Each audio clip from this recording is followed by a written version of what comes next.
Perhaps message. Ako pa lahat po sinabi ni Governor Jay.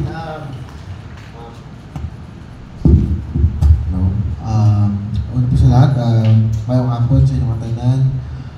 For NYC National Youth Commission, we were mandated by the President during his order that NYC will be part of the fight in the information promotion campaign on what's happening in the West Philippine Sea. Kaya nandito din po kami with the BIA and PCG to help elevate the discussion on this issue. And siyempre po, as part of the youth, we want the students that we will be engaging to be more informed on the issue, as they will be the ones who will be inheriting this concern in the next years to come.